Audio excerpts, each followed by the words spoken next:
From the floor of the CME Group, this is Danny Riley on today's Cash Close. Ooh, the Quad Witch is a spooky one, isn't it? But the name of this video, everybody, the S&P futures, the Fed, and the Great Greek Hoax. The high of the day in the S&P came in at 21.18 midday. The low came in at 20.97 even early, and last we're 21.13.20. We're up 24 handles.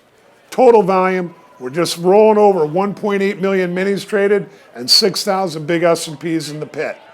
MOC, the MIM started out showing decent size to sell right off the bat, got down to like 650 to 700 million to sell right before the cash close, and the actual MOC came out sell 680 million.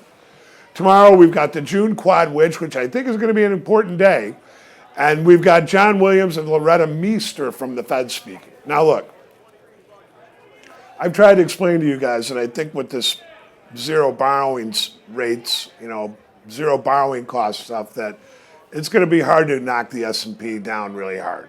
And we continue to see that. But when we saw the S&P sell off in the last couple of days, we also saw a couple of MrTopStep's trading rules kicking in. And over the last 2 days, I would say the rule that says that it takes days and weeks for the S&P to go down and only one to bring it back came shining through again. We'll call it 2.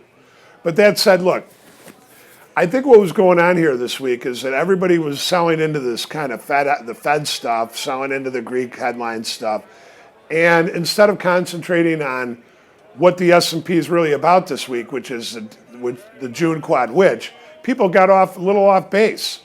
And they got short. And you know what? They paid the ultimate price here over the last couple of days. And that's how it works. We saw a lot of selling going on in the bonds today. And as we saw a lot of buying going on in the S&Ps. That's an asset allocation, my friends. But you know what? Look, the stats are good tomorrow. They're the best of the week. They're up 22, down 9 of the last 31. And I think that there's a little bit more of this on the upside. But you know what? The thing is, if the S&P is good, we should go blowing right through 2120, that 2120, 2124 level. But if not, you know what I mean? We could be stuck in that same old thing, that 2070 to 2120 range. So we don't want to go too crazy into this thing right now, but we do think that the markets are firming up. And again, despite a lot of this Greek rumor stuff that was going on in today, that they had some type of interim deal, CNBC was talking about that some of their banks won't even have money to give out on Monday. Now, the other part about it is, I think that this all plays into what's going on with the S&P right now. We're just subject to all these headlines. You know what? I'm going to leave it like that. You guys, I want to tell you something. I don't want to give up on these videos. We have a technical problem here, and it's got something to do with Comcast, and we can't get them to cooperate.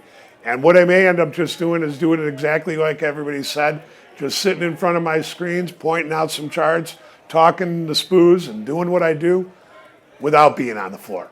That'd be okay, too. You know what? I'll see you guys tomorrow on the opening print.